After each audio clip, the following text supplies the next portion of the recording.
8 अगस्त 1963 को रात के समय एक रॉयल मेल ट्रेन जो ग्लासगो से लंदन की तरफ दौड़ रही थी।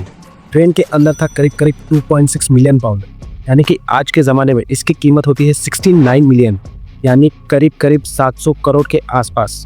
लेकिन एक गैंग ने तय कर लिया था कि ये पैसा अब ट्रेन से बैंक तक नहीं पहुंचने वाला। एक डेयरिंग प्लान जिसमें हर एक सेकंड का हिसाब रखा गया था। और ये सिर्फ एक चोरी नहीं थी, ये थी the great train robbery.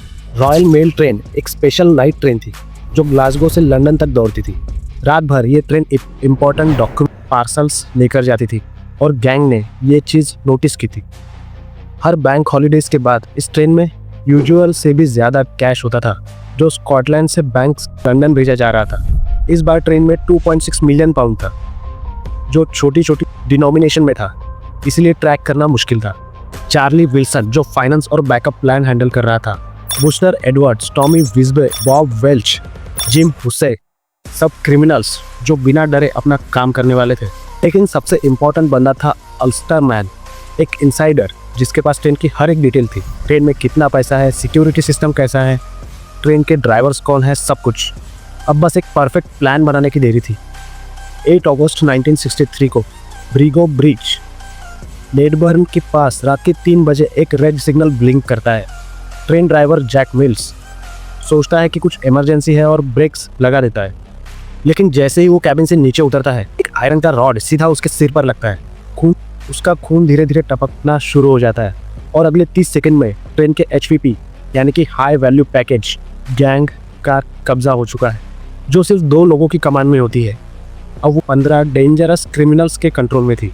Gang ने तुरंत ट्रेन के HVP कोच को काट दिया और सिर्फ वही कंपार्टमेंट चुने जिसमें पैसा था।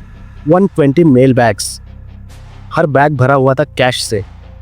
गैंग के लोग एक एक बैग को अपनी गाड़ियों तक ले जा रहे थे सिर्फ 30 मिनट में, और फिर एक सिग्नल मिलता है, काम हो गया, अब निकलते हैं। और गैंग निकल गया लेदर स्लेड फार्म की तरफ, जो पहले से इन्होंने अपनी सेफ हाउस के तौर पर तैयार किया था।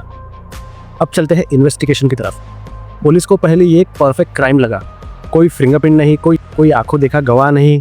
लेकिन एक छोटी सी गलती इन क्रिमिनल्स ने कर दी थी। वो था लेदर स्लेट फार्म में एक मोनोपोली बोर्ड गेम जिसमें असली पैसे का यूज हो रहा था।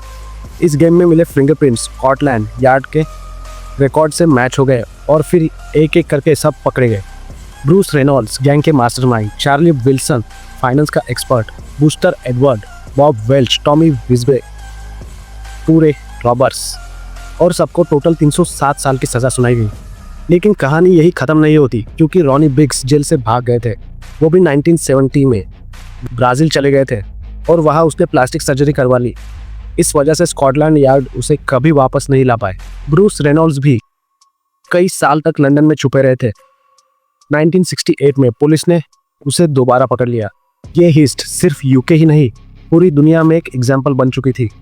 इस पर बुक लिखी गई है और मूवी भी बन चुकी। रॉनी बिग्स तो एक पॉप कल्चर आइकन बन गया था। लेकिन एक सवाल आज भी उठता है, क्या ये रॉबरी परफेक्ट थी या सिर्फ वक्त का एक खेल? क्या अगर एक मोनोपोली गेम नहीं होता तो क्या ये लोग कभी पकड़े जाते? आप क्या सोचते हैं? कमेंट में ज़रूर बताएं।